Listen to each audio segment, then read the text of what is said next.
Paz, amadas, louvado seja o nome do nosso Senhor Jesus Cristo, aquele que nos criou, que nos salvou, que nos redimiu e que nos restaurou à presença do Pai. Aleluia. Estamos na leitura do livro Criada para Ser Sua Ajuda Idônea. Descubra como pode Deus fazer glorioso o seu matrimônio, da irmã Debbie Puro. A tradução é Maria de Fátima Couto Pires. Iremos iniciar hoje o capítulo 11. Oremos. Senhor, obrigada, Senhor, pelo teu grande amor por nossas vidas, por teu propósito, por ter nos incluído nesse propósito todo glorioso de fazermos parte do único corpo de Cristo.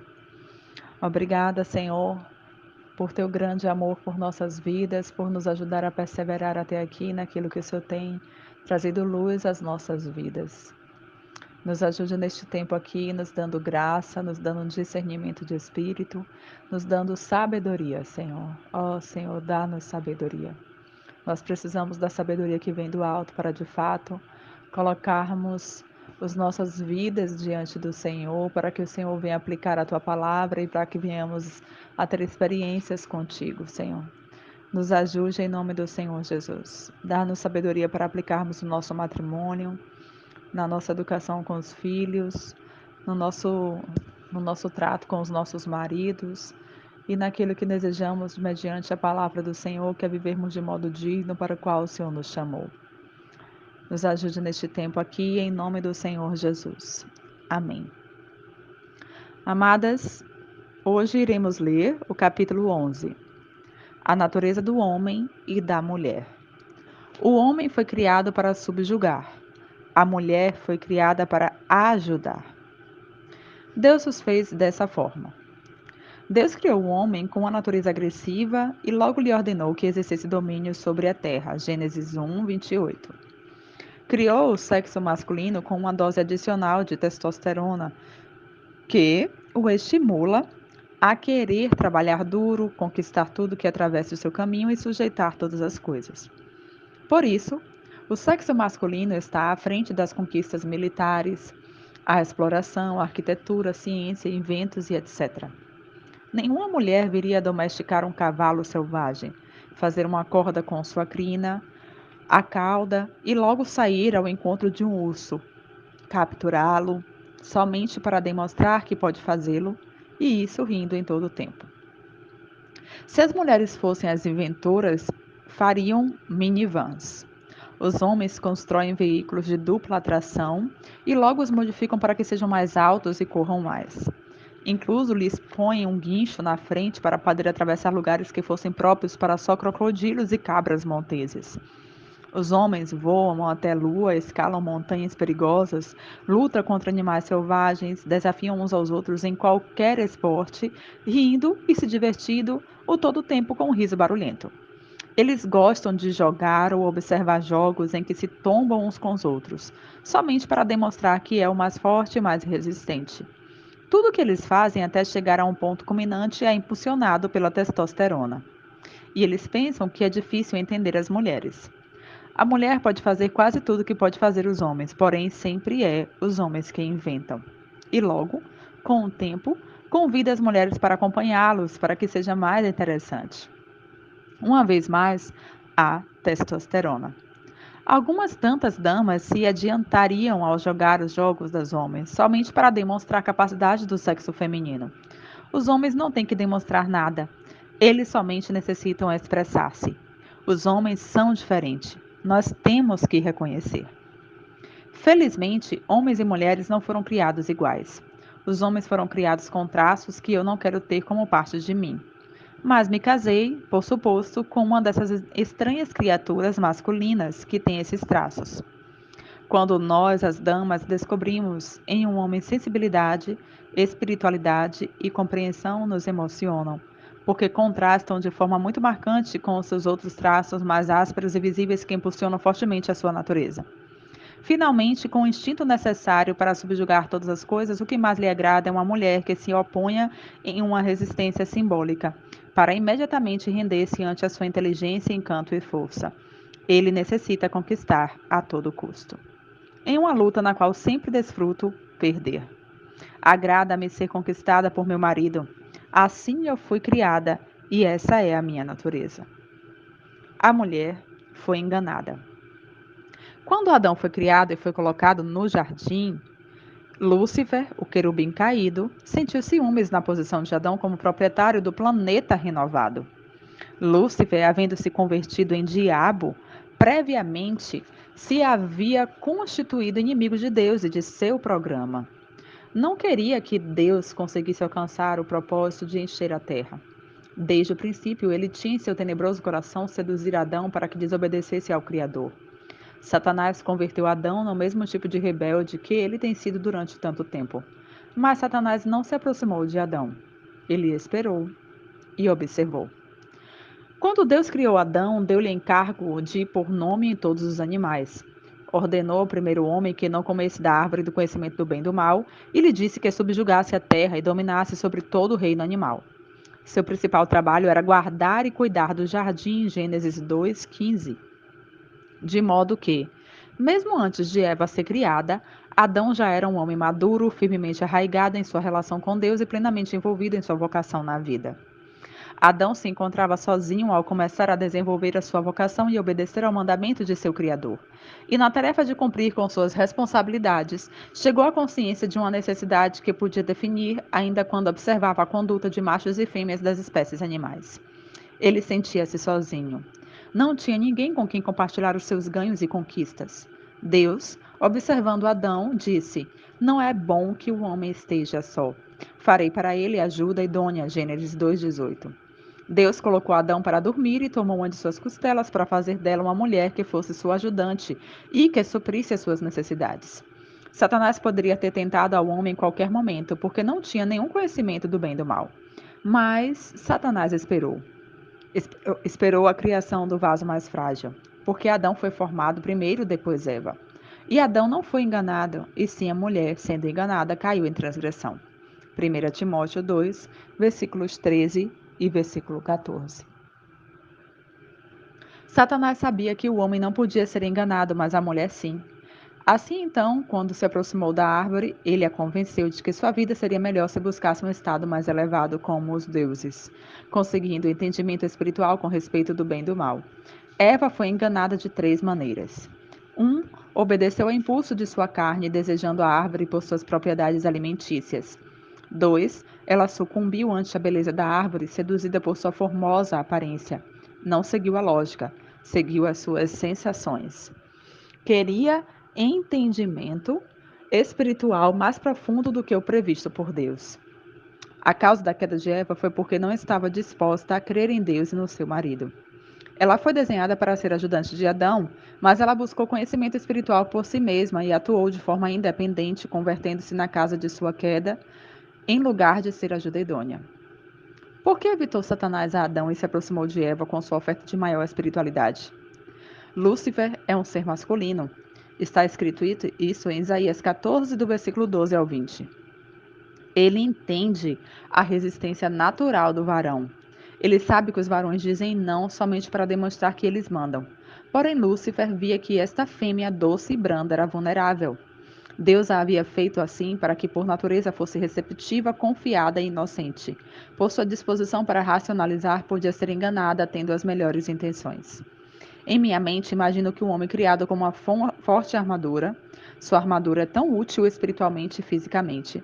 E Deus o saturou de resistência, dando-lhe uma natureza ascética, desconfiada, ousada e decidida. Deus sabia que, para o homem que sobrevivesse e prosperasse, necessitaria de uma armadura natural que o impulsionaria a seguir lutando contra a adversidade enquanto desfrutava do desafio. Deus sabia que Satanás é um mentiroso e esperto enganador, então criou o homem para que duvide primeiro e depois creia. A objetividade do homem e sua falta de intuição fazem que pareça ser menos espiritual que a mulher sensível e crédula. Como regra geral, o homem é governado mais por sua mente, a mulher é mais governada por sua sensibilidade. Imagina Deus criando deliberadamente a mulher sem esta armadura, porque a intenção de Deus era que ela se refugiasse atrás da armadura de seu marido. Ele deve ser sua cobertura, o seu escudo, o seu protetor. Satanás somente pôde enganá-la quando ela se afastou de Adão e confrontou a lógica de Satanás sozinha e não contava com a armadura para resistir seus dardos de fogo de engano. Deus desenhou a mulher para que fosse sensível e vulnerável pelo bem dos pequeninos que viriam depois.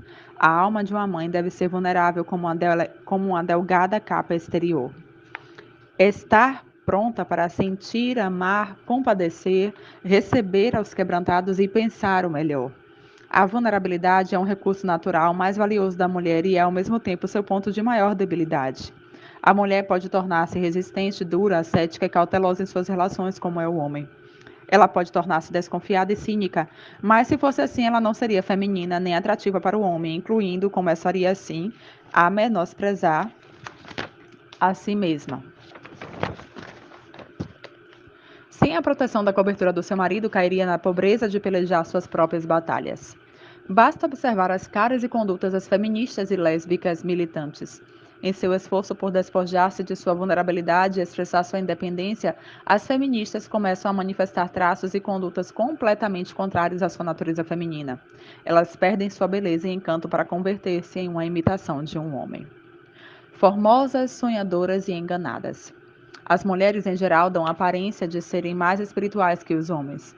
Agrada-lhes se meterem nos assuntos da alma.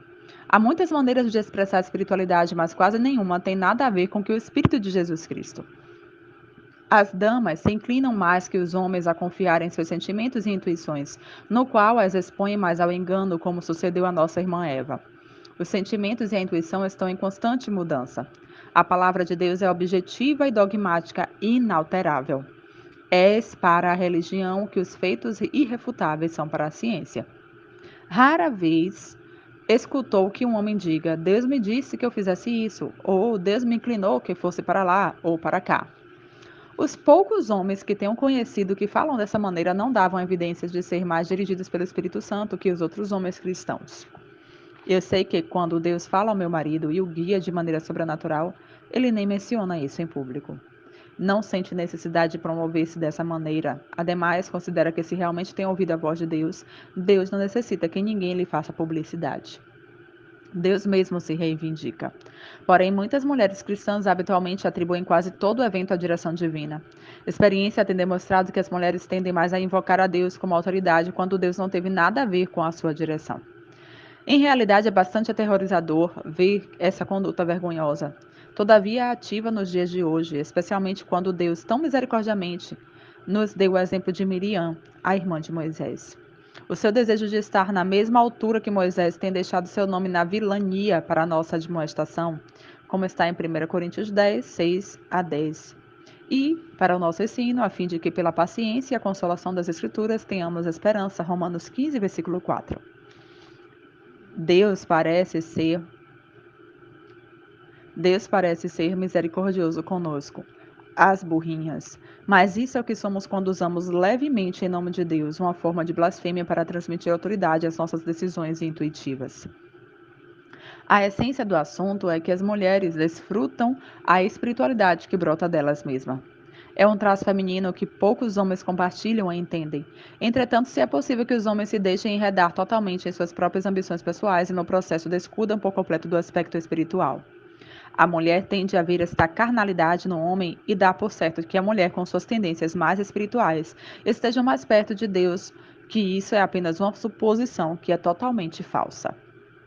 Quase todos os espíritas do passado e atuais são mulheres. As mulheres são as que leem a palma da mão, a bola de cristal, as cartas e adivinham a sorte. Os grupos de bruxas são encabeçados por mulheres. A maioria dos médiuns que se comunica com mortos são mulheres, como a adivinha de Endor, a que foi consultada pelo rei Saul com respeito a Samuel depois que estava morto.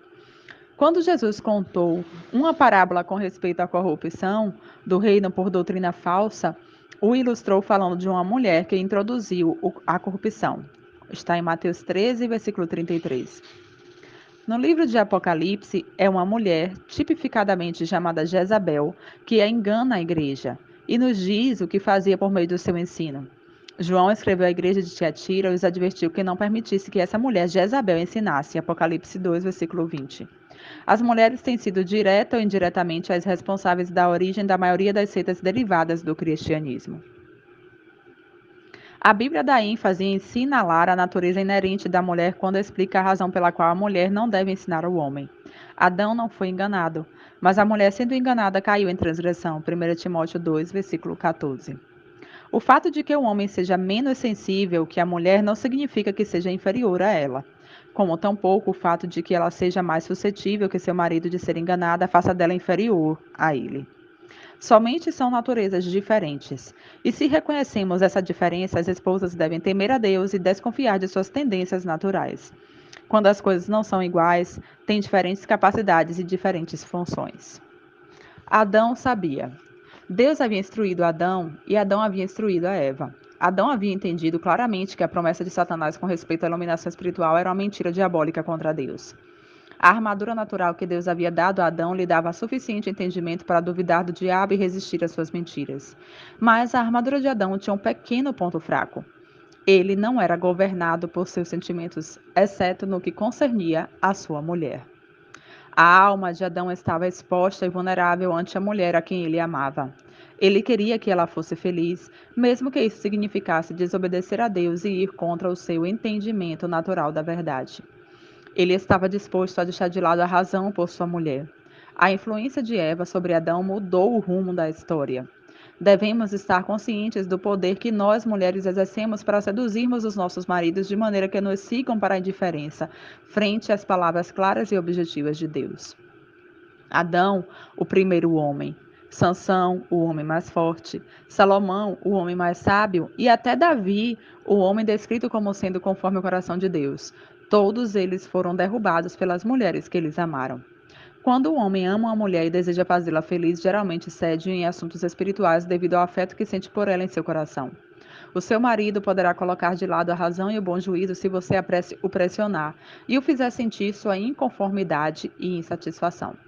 No coração do homem, o lugar que ocupa a mulher o conduzirá à grande fortaleza ou à grande debilidade, dependendo da mulher e do homem. Ali é onde os homens escalam altos níveis de glória com sua mulher ou são arrastados para a vergonha e humilhação por elas. Ou, o que seria pior, todavia resultam inúteis para Deus. Vamos nos lembrar da mulher desequilibrada que levou a sua família à ruína econômica porque sentia que Deus estava guiando a mudar-se de cidade e da ocupação do seu marido. O seu marido sabia que não daria certo, mas não pôde manter-se contra suas súplicas constantes e sua intensidade espiritual. Ele desejava com todo o seu coração ser o homem de Deus que ela queria que ele fosse, mas buscando renunciou à glória do homem que Deus esperava que ele fosse. Logo, o entediou para que desse como oferta o pouco que lhe restava, com a esperança que isso movesse a Deus a abençoar sua falta de esforço com riqueza não ganha. Que nécia rebeldia! Tudo em nome da espiritualidade. No final, perderam tudo e ela perdeu a razão. Os homens seguem permitindo que a mulher tome a liderança espiritual e as mulheres confiadamente guiam assim como fez Eva. Creem que estão fazendo o que convém à família. Não é um ato de cobiça carnal, é um ato religioso impulsionado pela rebeldia. A mulher simplesmente está enganada, por isso Deus tem ensinado tão cuidadosamente às damas que observem seus papéis como ajuda idônea. Por isso devemos implicitamente confiar no juízo de Deus quanto a nossos deveres, sem importar com o que nós estamos sentindo. Deus nos deu uma cuidadosa e severa advertência quanto ao que chegariam a ser as mulheres nos últimos dias. A imagem profética dessa mulher, temos visto agora plenamente desenvolvida, é a Jezabel espiritual, que é o extremo da ajuda idônea, a que dá o impulso mortal à mais nobre instituição sobre a terra, que é a família. Ao ler a seguinte seção sobre a profetisa Jezabel, aprendamos a aborrecer tudo que ela é para que não caiamos vítimas de suas malvadas práticas de engano. O que vamos ler em seguida é uma síntese de um artigo publicado originalmente em março de abril de 2002, na revista Great Joy, e que está disponível em sua totalidade no site www.nogreatjoy.org. O perfil de Jezabel. Quando se menciona o nome de Jezabel, a maioria de nós imagina a cara pintada de uma mulher vestida sedutoramente e mirando os olhos a um homem que precisa da prudência. A Bíblia apresenta Jezabel com uma imagem diferente. Apocalipse 2:20 diz que Jezabel se diz profetiza, e os homens a receberam como mestra, mostrando que era parte da cristandade estruturada, ministrando aos santos.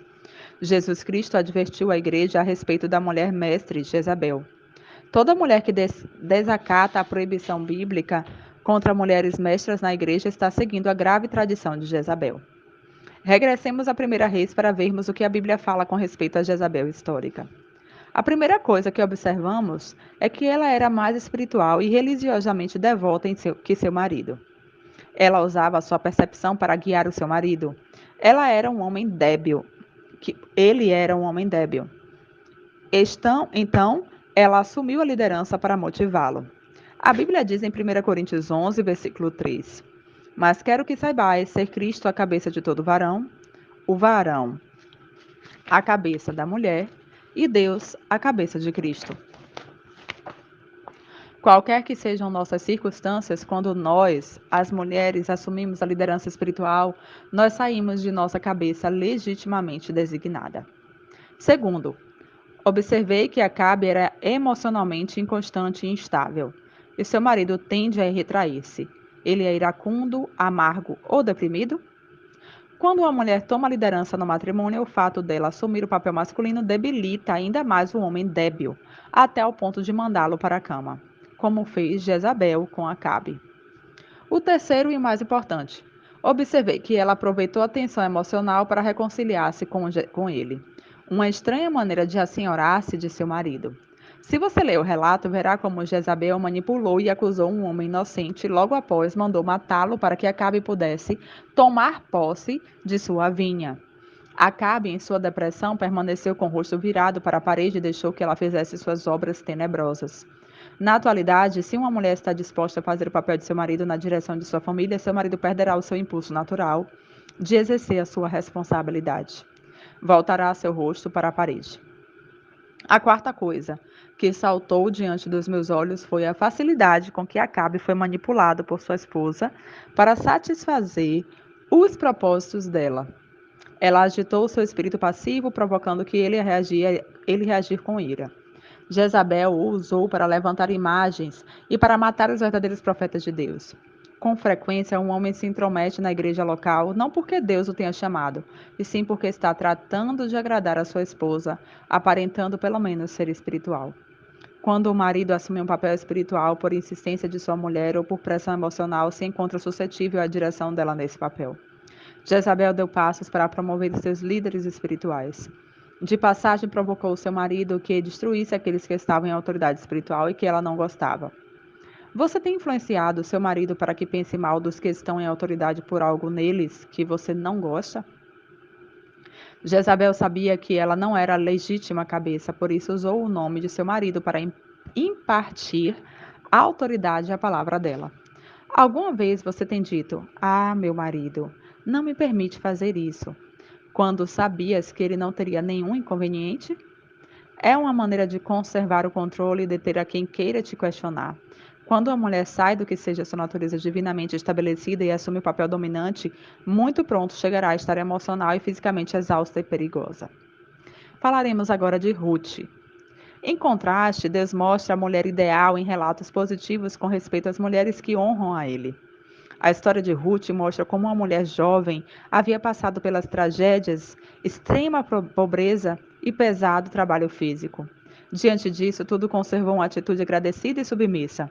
Leia o livro de Ruth e observe um formoso exemplo de coragem e feminilidade, de que fez com que Boaz lhe amasse e admirasse. Tome nota de sua humildade e seu respeito ante toda autoridade. Observe sua posição para trabalhar e sua obediência voluntária ao ensino bíblico compartilhado por sua sogra Noemi. E, finalmente, observe a maravilhosa bênção que Deus derramou sobre ela, colocando-a na linhagem de seu filho unigênito. Falaremos agora de Esther. Esther é a história de uma mulher judia que perdeu sua família e foi levada à força para ser esposa de um homem divorciado, pagão e velho. Será que ela se fez uma pergunta nécia, tipo assim, me casei com um homem correto? Ou uma pergunta ainda mais nécia, como ele já divorciado será realmente meu marido? Se houvesse feito, jamais teria existido um livro na Bíblia descrevendo o seu valor, honra e fortaleza. Por decreto, seu marido foi posto em perigo de perder a sua vida e a vida de todo o seu povo judeu. Por decreto de seu marido, foi posto em perigo de perder a própria vida e a vida de todo o seu povo judeu. Contudo, ela conquistou suas circunstâncias e seu temor natural para honrar a seu marido no devido tempo para apresentar uma apelação para salvar a própria vida e a vida do povo. Deus tem estabelecido somente umas poucas regras simples para as mulheres que harmoniza a natureza feminina com a natureza dos homens. Foi a sujeição de Esther a estes princípios que conquistou o amor do rei e seu aprecio por ela como sua rainha. Essas duas mulheres, Ruth e Esther, se mostraram femininas e encantadoras em meio às circunstâncias extremas. Deus as honrou com sua graça juntamente com os homens de suas vidas. A mulher virtuosa. Provérbios 31 descreve a mulher virtuosa. Não é uma hipócrita, sem personalidade, sem expressão. Ela é segura, ela é diligente, criativa e engenhosa.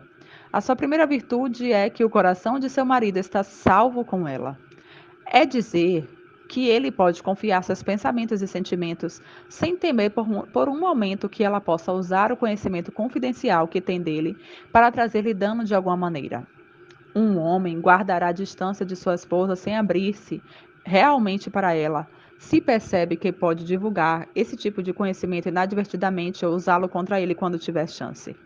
O homem cujo coração não está salvo com a sua esposa nunca lhe comunicará o que pensa fazer nem como se sente, porque em ocasiões anteriores ela assumiu um papel de supervisor atuando como sua consciência administradora de seu tempo. Se ela o faz lembrar o que disse que ia fazer com um ar de ordem, eu estou exigindo que você cumpra isso. O que está acontecendo com você?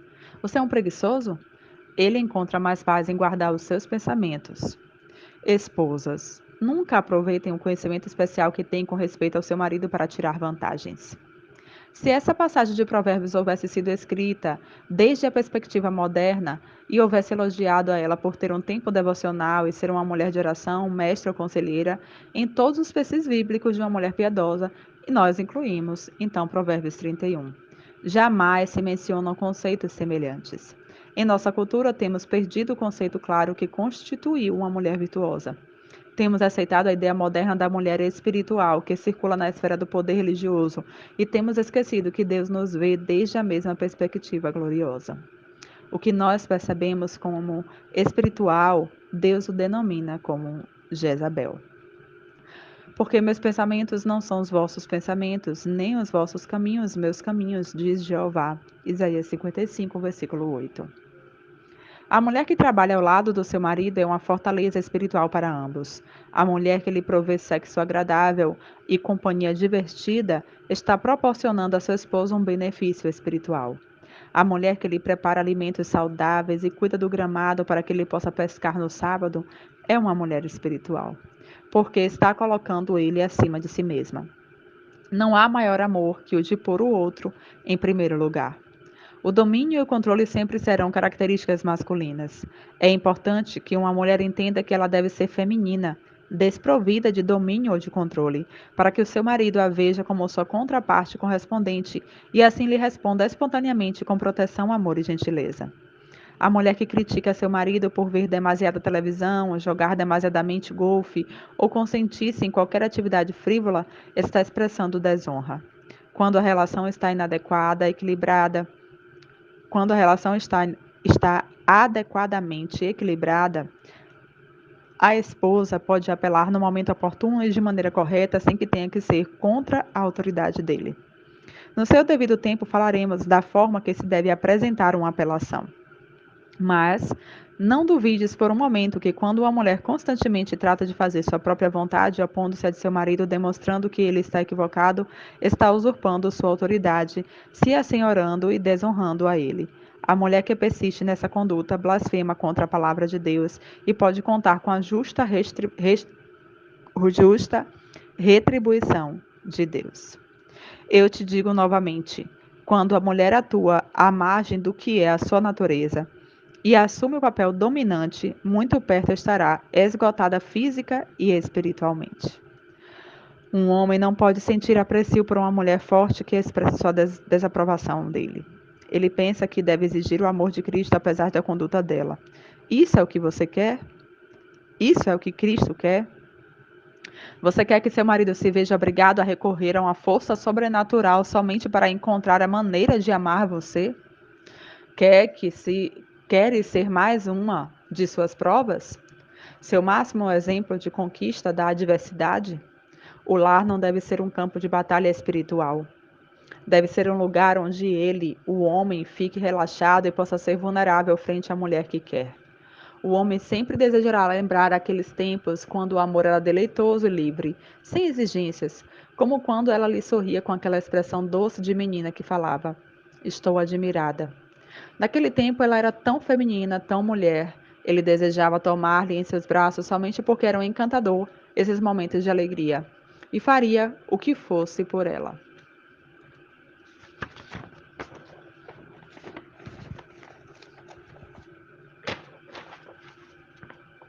Para nossa reflexão.